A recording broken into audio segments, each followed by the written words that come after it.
6 बजी खोल्नुपर्ने पसल आज 6:10 भइहालेछ 6:14 भएको थियो बाइ द वे सुत्या भइहाल्यो रहेछु दिदी पनि सुत्या म पनि सुत्या गाह्रो छ गाइस काम गर्न गाह्रो छ इफ कसैले त पढ म पैसा हाल्छु भने गाइस पढ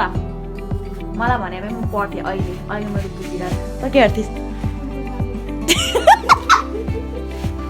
दैमा के पढ्दियो होला वाउ यो हाई साथीहरू welcome back to my channel आशा छ हजुरहरू सन्चै हुन्छ म पनि सन्चै छु हामीले 6 बजी खोल्नुपर्ने पसल आज 6:10 भइहालेछ 6:14 भएको थियो बाइ द वे सुत्या भइहाल्यो रहेछु दिदी पनि सुत्या म पनि सुत्या ठीक है समरिया ठीक है पासपोर्ट पनि मिल्दैन घरिघरि आज एकचोटिमै मिल्यो कि भर्खरै कम्प्युटर खोले हाम्रो अझै मिलेको छैन म झन् गाइस आज बिहान भने भिडियो गरौँला आज त के सोचेको त म 3 बजी सुतेको नि गाइस कति ढिलो सुतेको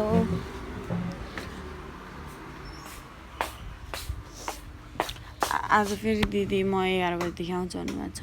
मलाई सो गाइस अलिकति दिमागले धेरै काम गरेपछि यस्तो रातिको 10 बजी मलाई ब्लग बनाउनु याद आयो अनि त्यहाँ हेर्नु हाम्रो कुक त्यसले बिरयानी बनाएको हो कि भुडेको भात बनाएको हो गाइस मैले यसको मेरो 11 बजीदेखिको सिफ्ट छ होइन सो यसले आन्टी आज बिरयानी मसला खास के भएको थियो भने चाहिँ हाम्रो त्यहाँ 1500भन्दा बढी सामान लियो भने चाहिँ मसला दिने अफर चलेको थियो कि अनि नदिएर त्यतिकै राखेको थियो अनि यसले आन्टी म बिरयानी गराउँछु भने यसको बिरयानी काँचो जस्तो लगाइरह केही छैन म भुटेको भात बनाएको हो कि यसले 100 रुपियाँको मासु खेल्छ हेर यो कुक अनि गाइस हाम्रो रुमको हालत अब यो चाहिँ म भोलि बिहान देखाउँछु यस्तो बबाल हुन्छ हाम्रो रुम मिलाउँछु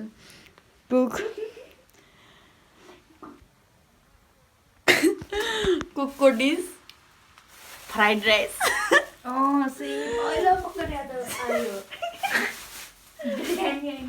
फ्राइड राइस हो गाइस त्यही हो गाइस कपाल त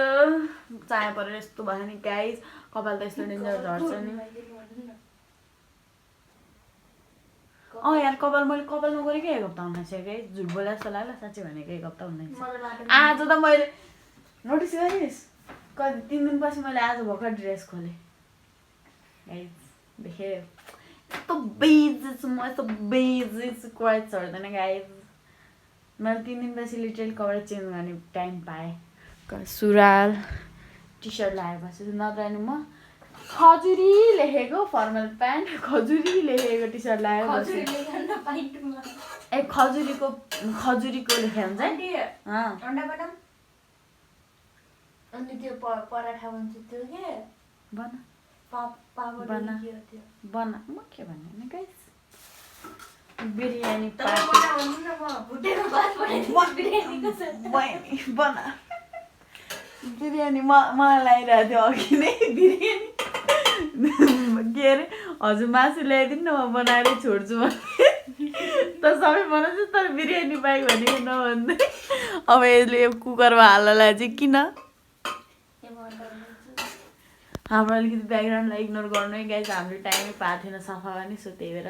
टाइम त थियो गाइस तर कोहीले हुन्छ नि 5 घन्टा रेस्ट पाउँदाखेरि पनि कोहीले अब सफा गर्दैन त्यसमा म के भन्नु होइन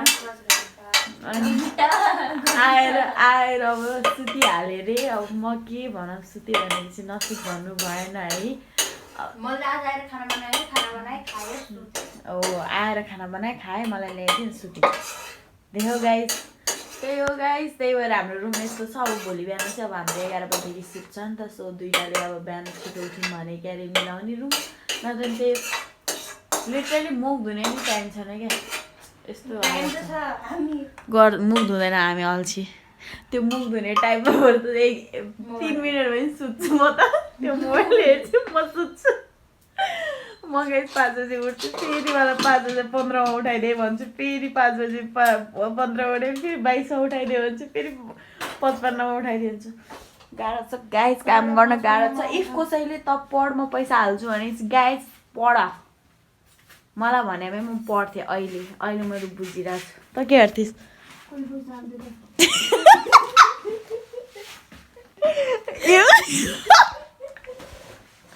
इफ हालिदिएको भए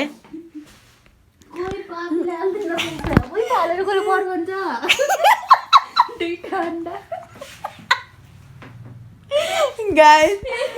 दसैँको अफरमा एक्सर्साइजको त्यो आएको थियो क्या अन्डा आएको थियो भ्याइगयो ल्याएको कति दिन भयो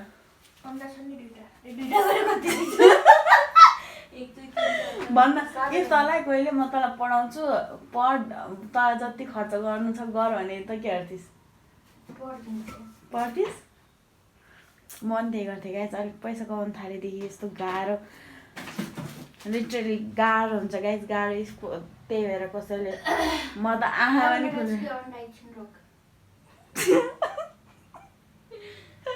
मलाई के किमा दिदीले आज गरेको कुरा याद आयो मोबाइल लिएर म गरेर देखाउँछु तँलाई किमा दिदीले कसले कुन म्यामले कल गर्नुभएको थियो मोबाइल लिएर अनि त्यहाँदेखि के गर्नुभयो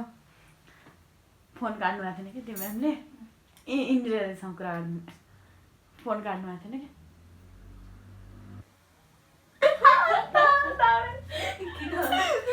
दिदीले फोन काट्नु भएन किमा दिदीले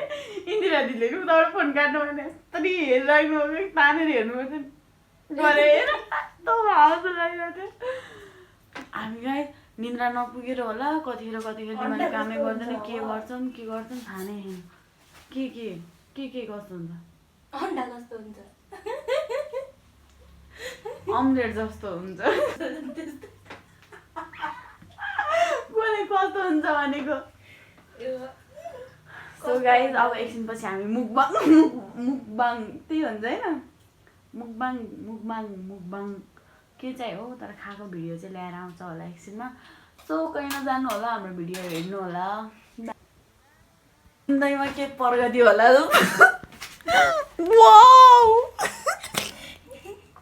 यो थालो पनि हाम्रो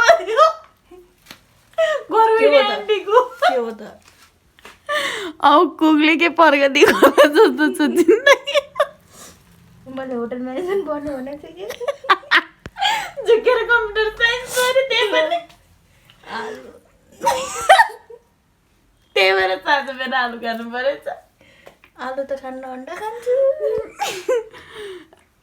मासु पनि अन्डा पनि अब हामी नमोटा को मोटाउँछ कि अब के प्रगति एक दिनमा गाइस हाम्रो ओ माय गॉड कागती पनि एक दिनमा मात्र एक दिनमा पो मोटाउँछ रातिको 10 बजे हामीले 10 कि कति थोरै हाम्रो बिरयानी पार्टी भोलि 10 बजीसम्म सुत्ने भने 10 बजे हालेको तरिकाहरूमै गाइस